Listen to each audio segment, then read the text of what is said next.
Hi guys. तो आज मैं आपका इस लेक्चर वीडियो में स्वागत करता हूँ। आज के इस लेक्चर वीडियो में हम चैप्टर नंबर 1 साइंस का चैप्टर नंबर 1 साइंस पार्ट 1 का चैप्टर नंबर 1 इसका रिवीजन लेक्चर लेकर आए हैं। इसमें हम पूरा चैप्टर एक बार जल्दी से रिवाइज करेंगे। ये आप वीडियो अगर एग्ज़ाम के टाइम देख रहे हो तो भी ठीक है, या फिर चैप्टर कंप्लीट होने के बाद भी देख रहे हो तो भी ठीक है। ग्रेविटेशन चैप्टर हम डिटेल में नहीं पढ़ेंगे, लेकिन उसकी जो टॉपिक्स है मेन टॉपिक्स आज हम कवर करेंगे एक ही वीडियो में। एक ही इस लेक्चर वीडियो में हम पूरा चैप्टर ख़त्म करेंगे, ठीक है। तो वो सबसे पहला टॉपिक मुझे बताओ, ग्रेविटेशन क्या होता है? बोलो जल्दी, कमेंट करो, आपको पता ही होना चाहिए ग्रेविटेशन क्या होता है। It is an attraction force. It is an attraction force.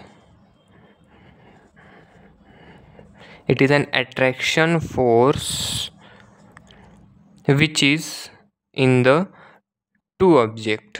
मतलब ग्रेविटेशन एक अट्रैक्शन फोर्स होता है अर्थ और किसी मास बॉडी के, ठीक है। अर्थ बोले या फिर प्लैनेट बोले एक ही बात है। ग्रेविटेशन एक अट्रैक्शन फोर्स है दो बॉडी के बीच, और वो दो बॉडी एक प्लैनेट और एक कोई भी ऑब्जेक्ट हो सकती है, कोई भी वस्तु हो सकती है, ठीक है। ग्रेविटेशन का बहुत सिंपल मीनिंग है, हम कोई इस पर ज़्यादा डिटेल चर्चा नहीं करेंगे क्योंकि ये एग्ज़ाम में नहीं आता है, ठीक है। नेक्स्ट टॉपिक डालो जल्दी से डालो, जल्दी से मतलब समझो, हम डालते हैं। नेक्स्ट टॉपिक है circular motion and centripetal force.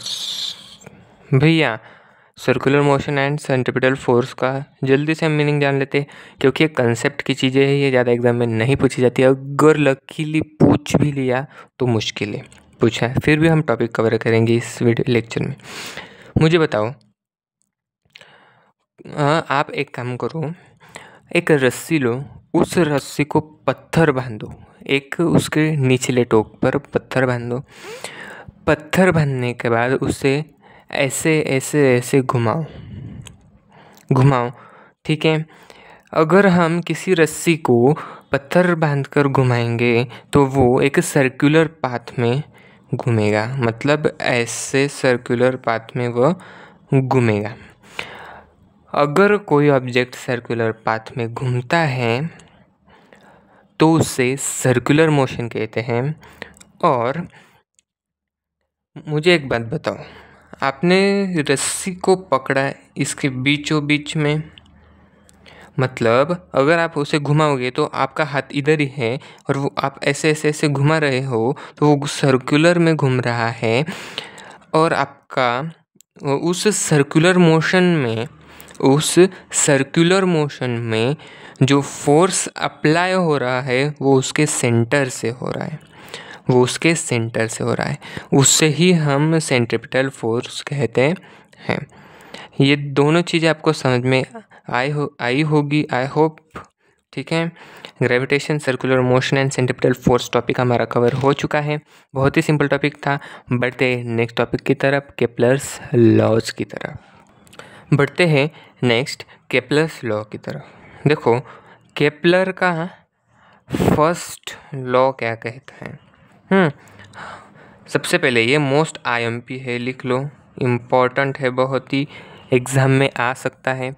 Kepler's law का क्वेश्चन ज़रूर आ सकता है आपके बोर्ड एग्जामिनेशन में, ठीक है। तो इसे अब हम समझते हैं, ध्यान देना। केप्लर्स का पहला लॉ क्या कहता है? Orbit of planet is an elliptical. मैं सच्ची बताऊँ तो मेरे पास बुक भी नहीं है आपका, मैंने सिर्फ टॉपिक्स के नाम लिखे और आपको सीधे पढ़ा रहा, क्योंकि मुझे ऑलरेडी आता है। पहले लॉ ने क्या कहा, जो मतलब यहाँ पर देखना, ये सन है, अच्छे से निकालते हैं, ठीक है। ये सन है, ये क्या है, सन। ये एक प्लेनेट, ये हमारी अर्थ समझ लो। ये एक सन के आजू बाजू घूमती है, ये सन के आजू बाजू घूमती है और वो इलिप्टिकल पाथ में घूमती है।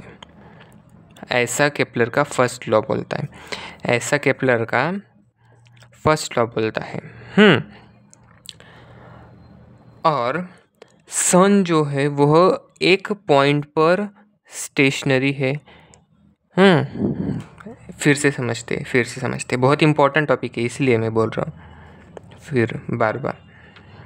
ये एक प्लेनेट है, ये प्लेनेट सन के अराउंड घूमता है, ना कि सन हमारे अराउंड घूमता है।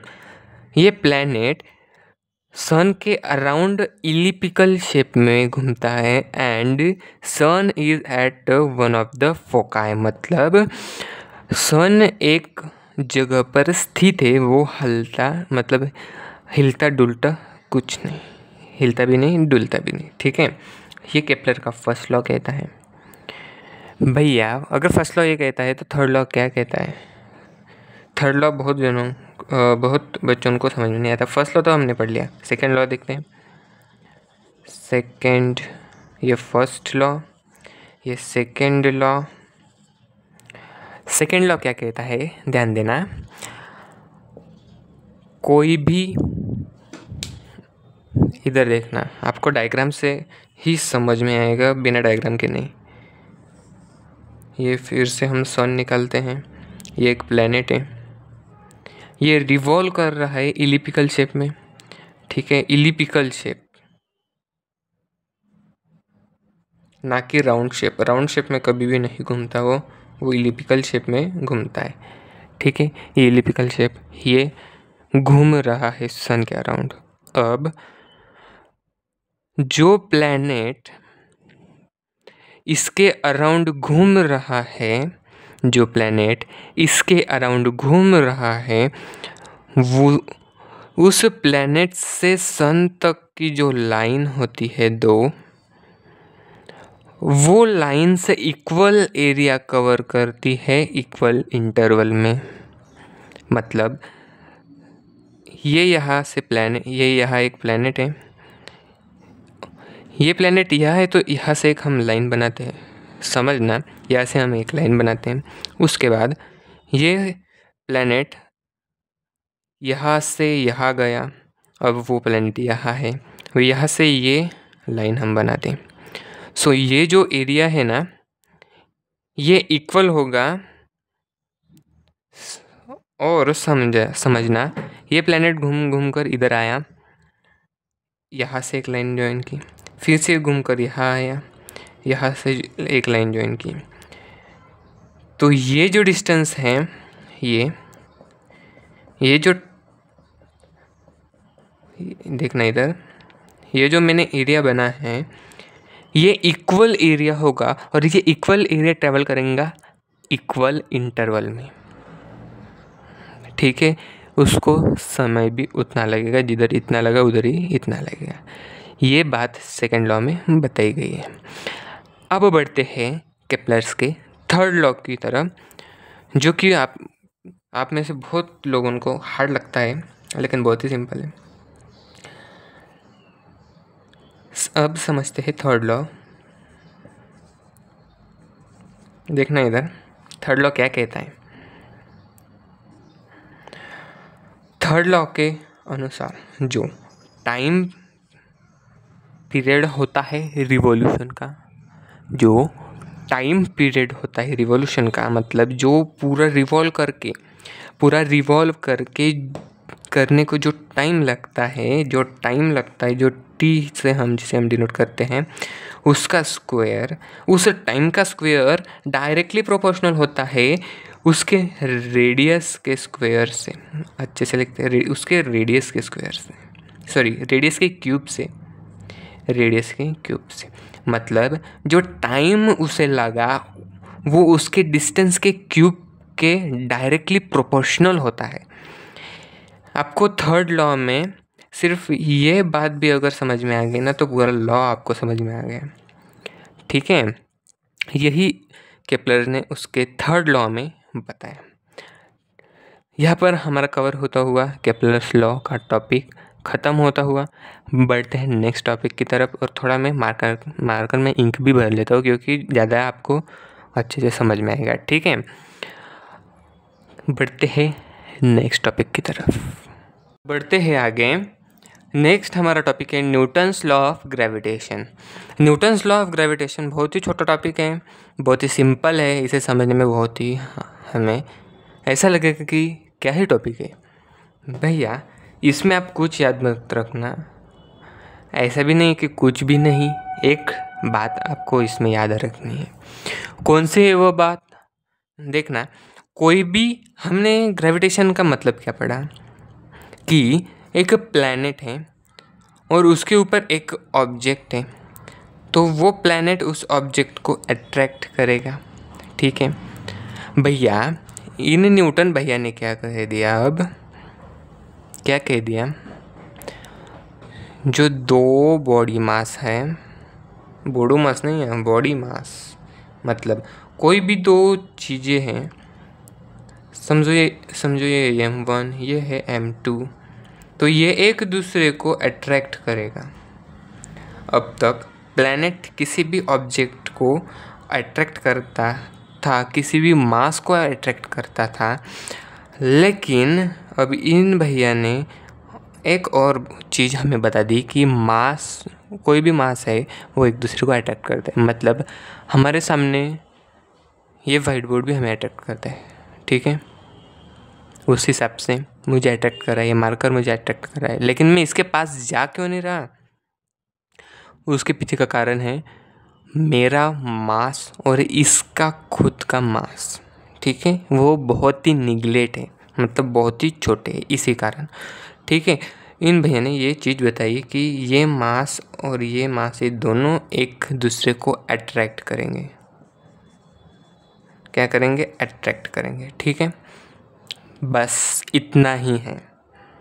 कोई भी दो बॉडीज़ एक दूसरे को अट्रैक्ट करती हैं, इससे ज़्यादा क्या ही है इस न्यूटन्स लॉ ऑफ ग्रेविटेशन में। ठीक है, बढ़ते हैं जल्दी से नेक्स्ट टॉपिक की तरफ। देखना, हमारा नेक्स्ट टॉपिक है, भैया क्या है नेक्स्ट टॉपिक, मुझे भी देखने दो। हाँ, देखना, नेक्स्ट टॉपिक है acceleration due to gravity. Acceleration due to gravity. Acceleration due to gravity. अब क्या है एक्सेलरेशन ड्यू टू ग्रेविटी? बहुत ही सिंपल टॉपिक है भैया, इधर समझना। एक्सेलरेशन का मतलब क्या आपको पता है? सच्ची में मुझे बताओ, क्या एक्सेलरेशन का मतलब आपको पता है क्या? मैं बताता हूँ। एक्सेलरेशन मतलब the rate of change of velocity. The rate of change of velocity मतलब, वेलोसिटी मतलब कोई भी स्पीड को हम वेलोसिटी भी कह सकते हैं। मतलब कोई चीज़ यहाँ से चल रही है, उसके स्पीड में जो चेंज आ रहा है कंटिन्यूअसली, मतलब कोई भी चीज़ अगर चल रही है, अगर उसके स्पीड में चेंज आ रहा है तो उसे हम एक्सेलरेशन कहेंगे। और क्या ग्रेविटी की वजह से एक्सेलरेशन आता है तो हम कहेंगे जी हाँ, ग्रेविटी के वजह से जो एक्सेलरेशन प्रोड्यूस्ड होता है उसे हम एक्सेलरेशन ड्यू टू ग्रेविटी कहते हैं। बस इतना ही है इस टॉपिक में, इससे ज़्यादा कुछ नहीं है, और एग्ज़ाम में तो बिल्कुल नहीं आएंगे। समझा क्या? एक्सेलरेशन मतलब rate of change of velocity. और क्या ये पॉसिबल है ग्रेविटी की वजह से? जी हाँ, इसका मतलब ग्रेविटी की वजह से जो एक्सेलरेशन प्रोड्यूस्ड होता है, जो एक्सेलरेशन प्रोड्यूस्ड होता है ग्रेविटी की वजह से, उसे हम एक्सेलरेशन ड्यू टू ग्रेविटी कहते हैं। बस इतना ही आपके बुक में, ज़्यादा पढ़ने की ज़रूरत नहीं। मतलब ये टॉपिक बहुत डीप में बहुत ही डिटेल में ही आपको 11th स्टैंडर्ड में, ठीक है। इतना डीप में है ना, आप पागल हो जाओगे इतना, लेकिन भाई आपको फ़िलहाल तो इतना ही पढ़ना है। अब हम नेक्स्ट टॉपिक की तरफ बढ़ते हैं जो एग्ज़ाम पॉइंट थ्रू इम्पॉर्टेंट है। बढ़ते हैं नेक्स्ट टॉपिक की तरफ। आपको एक डाउट आया होगा, आपकी बुक में यूनिफॉर्म सर्कुलर मोशन और नॉन यूनिफॉर्म सर्कुलर मोशन दिया गया है एक टॉपिक, वो मैंने क्यों नहीं पढ़ा है भैया। पढ़ सकते हो अगर हुआ तो, लेकिन अगर आपका एग्ज़ाम नज़दीक है तो आप मत पढ़ना, क्योंकि वो ज़्यादा इम्पोर्टेंट नहीं, ठीक है। नेक्स्ट टॉपिक हम बढ़ते हैं। एक टॉपिक है मास एंड वेट। भैया मैं अभी से बता देता हूँ, ये इम्पोर्टेंट टॉपिक है, ये इम्पोर्टेंट टॉपिक है मास एंड वेट का। अब मास मतलब क्या, वेट मतलब क्या, डिफरेंस करके हम समझते हैं। देखना इधर अच्छे से समझते हैं। मास, ये मास और ये इधर वेट। अब मास और वेट में डिफरेंस क्या है ज़रूर समझना, बहुत इम्पोर्टेंट एंड रिपीटेड क्वेश्चन है। रिपीटेड भी बोल सकते हैं, रेप्यूटेटेड भी बोल सकते हैं, बहुत बार आया भी है बोर्ड एग्जामिनेशन में। अब भैया देखना, मास का मतलब होता है, मास का मतलब होता है actual matter, actual matter present in object, in an object भी बोल सकते हैं।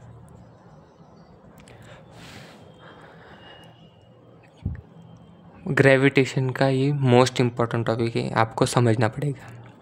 देखो मास क्या होता है, actual matter present in an object, मतलब ऑब्जेक्ट में क्या मैटर प्रेजेंट है, ऑब्जेक्ट में क्या इन रियलिटी मैटर प्रेजेंट है, मतलब विदाउट ग्रेविटेशन, विदाउट ग्रेविटेशन उसमें कितना भरी हुई है वो, उसमें क्या भरा हुआ है वो उसका मास होता है। और वेट का मतलब होता है, वेट का मतलब होता है मास पर ग्रेविटी लगना, किसी भी मास पर ग्रेविटी अप्लाई होना, ठीक है। इसे हम ऐसे भी बोल सकते हैं कि mass plus gravity, mass plus gravity भी बोल सकते हैं, क्योंकि जब ग्रेविटी अप्लाई होती है, जब ग्रेविटी अप्लाई होती है किसी मास पर तो हमें वेट मिलता है, ठीक है।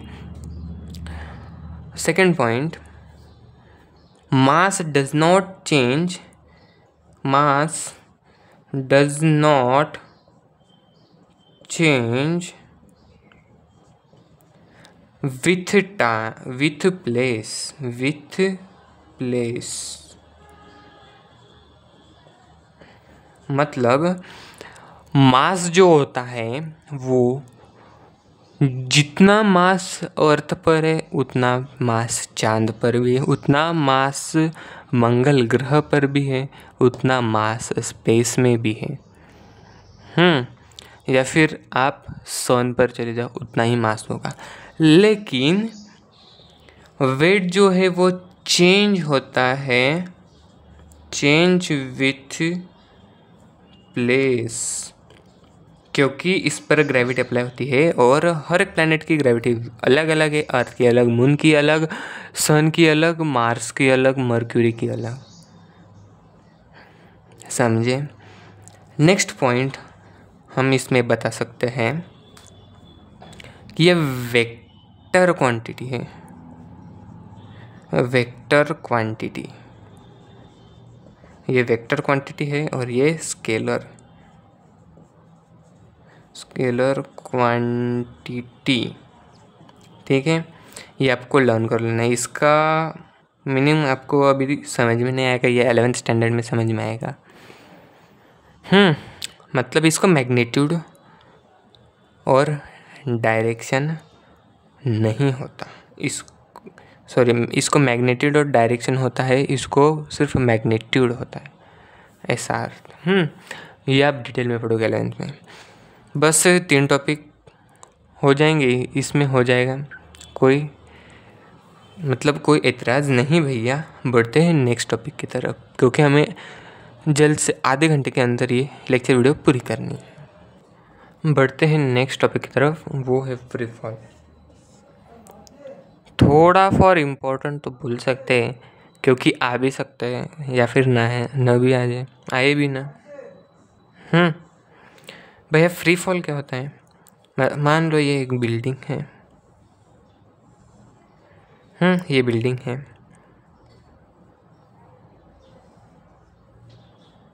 ये बिल्डिंग हमने बना ली, ये इसकी खिड़की है, ये इसका छत है।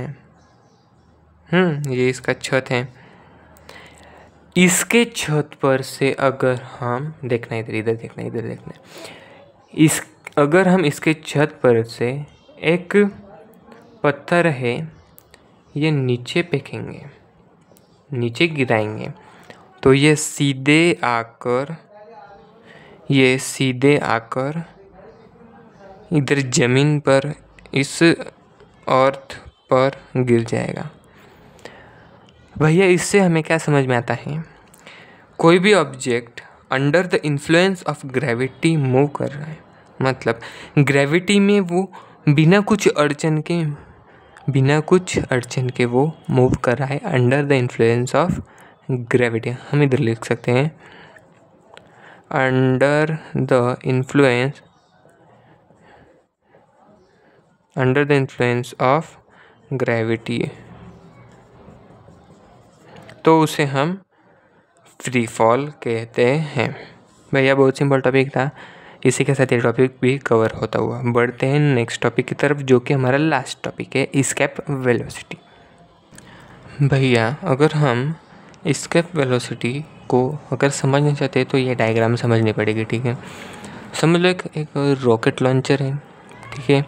अगर ये रॉकेट लॉन्चर है, इससे स्पेस में जाना है, या फिर मतलब ये रॉकेट है, इसे स्पेस में या फिर समझ लो इधर चांद है, इस चांद पर जाना है।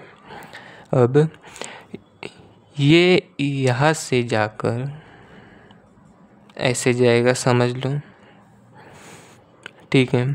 अब उसे कुछ एनर्जी लगेगी, मतलब उसे कुछ वेलोसिटी लगेगी, उसको कुछ स्पीड लगेगी। तो ये ग्रेविटेशनल फील्ड है। अगर इसे यहाँ पर जाना है तो उसे ग्रेविटेशनल फील्ड को तोड़ कर जाना पड़ेगा। तो फिर हमारी डेफिनेशन इसकी क्या बनती है? कोई भी ऐसा ऐसी वेलोसिटी जो ग्रेविटेशनल पुल को